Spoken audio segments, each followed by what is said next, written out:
Welcome back to the NAIL.social Academy. I'm Rachyl Jackson, Social Ads Manager at NAIL Communications. And I'm Jess Bachman, Digital Strategy Director, and this is NSA145, Ad Metrics That Matter. Today we're going to talk numbers. Metrics, analytics, KPIs, and specifically what metrics you should use to evaluate your social ad campaigns. These numbers are going to look a bit different for the organic campaign, so be sure to check out the organic version of this video, NSA146, Organic Metrics That Matter. Social ad platforms are very flexible and adaptive.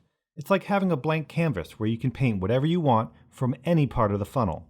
Awareness campaigns, no problem. Mid-funnel content marketing, you got it. Remarketing and retargeting, fantastic. Click-to-buy e-commerce stuff, beautiful. Portraits, stick to mobile. Landscapes, work best on desktop. Still life, throw it on Instagram. But even though you can paint whatever you like, the types of paint and the types of metrics you use will matter. Try recreating an impressionist masterpiece with Sherwin-Williams deck varnish and you'll have just a harder time trying to evaluate your awareness campaign using cost per click. Is this metaphor too much? I may have painted myself into a corner here. To make things more complicated, metrics will vary based on the type of campaign you run. For example, you can't judge a video views campaign based on click-through rate since you aren't optimizing for clicks. Understanding your campaign objective is the first step to evaluating performance. And if you don't know which campaign objective you should use, take a peek at our course NSA140 Campaign Objectives. In this video, we'll discuss the two most popular campaign types, brand awareness and traffic. Brand awareness campaigns aim to get as many eyes on your content as possible with the goal of increasing brand equity. These campaigns are generally optimized for reach. Reach is basically the amount of people who see your ad at least once. Don't get this confused with impressions, which is how many times your ad has been served. Ads can be served to the same people many times. We refer to this as frequency. Frequency is a tricky metric. Technically, it's impressions divided by reach. Do the math, and you'll get a number like 3. So that's a frequency of 3 over what period of time? A week? A month? The entire campaign? This is unclear, so try not to look at frequency as how many times a single person will see an ad because we really don't know what that actually is. But instead, look at frequency as another lever to pull to affect your other metrics. Frequency is frequency, and that's all. Is the CTR going down? Think about reducing the frequency of the ad to bring it back up. Facebook recommends a frequency of 3 to 5. You can ignore that. As long as you keep an eye on it, you can really push that number. We've run multiple effective campaigns where the frequency is in the double digits.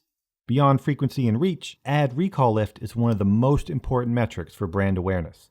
Ad recall lift is the estimated percent of people who, when polled by Facebook, remember seeing your ad after 2 days. This number is estimated, not exact, so don't hang your hat on it, but it can give you a good idea of how memorable your ad is, which is a fundamental part of brand awareness. Another metric to consider is video completion. Facebook reports this as through plays, which is the number of times your video is played to completion or for at least 15 seconds. Obviously, this number is misleading for videos longer than 15 seconds. Instead, we at NAIL choose to calculate video completion by dividing 95% views by 3-second views. This shows the percent of people that finished watching your video, however long it is. Last but not least, CPM. CPM, or cost per 1,000 impressions, tells you how much it costs to reach your intended audience. This number will vary wildly depending on campaign objective, audience size, and other factors. Some objectives require low-stakes actions like video views. Other campaigns, like event response or engagement campaigns, have more valuable asks. The bigger the ask, the higher the CPM. A hyper-targeted audience will also be harder for Facebook to find, and you'll be charged more. You can often use the lookalike audience to achieve lower CPMs. Remember, your targeted audience is only what Facebook can find, so help Facebook find more people and you can reduce your CPM. Now for traffic campaigns. You'll want to keep an eye on reach and CPM, but the most important metric to consider is cost per click. This is the amount spent divided by the number of clicks received. The lower the cost, the better. Monitoring traffic campaigns can be tricky on social, especially on Facebook, where all clicks on an ad are recorded in addition to outbound link clicks. Be sure you're recording link clicks, not all clicks on your ads. Facebook's all clicks metric is misleading and includes clicks like video plays and image enlarges and profile views. Using all clicks will make the campaign look better, but it's all lies. Even popular benchmarking companies use all clicks in their reports, so always be on the lookout.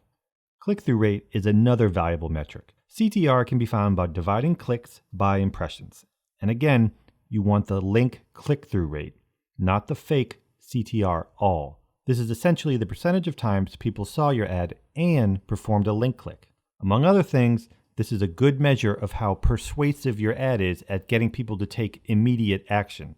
Remember to match your campaign to the KPI. Your awareness campaign should have a low CTR. That's perfectly normal. We strongly recommend connecting a pixel for conversion tracking during traffic campaigns. Pixels allow you to see which conversions on your website can be attributed to your social ads. With a pixel, you'll also have access to Facebook's landing page views metric. This is even better than link clicks because it only registers the people that actually load your page. And it's not enough to just record these metrics at the end of your campaign. You should be keeping up to date with your KPIs at least once a week. Consistent monitoring gives you a chance to optimize before your campaign heads south. If you aren't monitoring these numbers, you're missing out on opportunities for improvement. Any questions? Drop them in the comments below and we'll get to them during office hours. Enrolling in the NAIL.social Academy is as easy as hitting the subscribe button. We have new courses coming out every Friday, and you can find the full list in the description below. And if you're still hungry for more, we have tons of resources and reading linked below.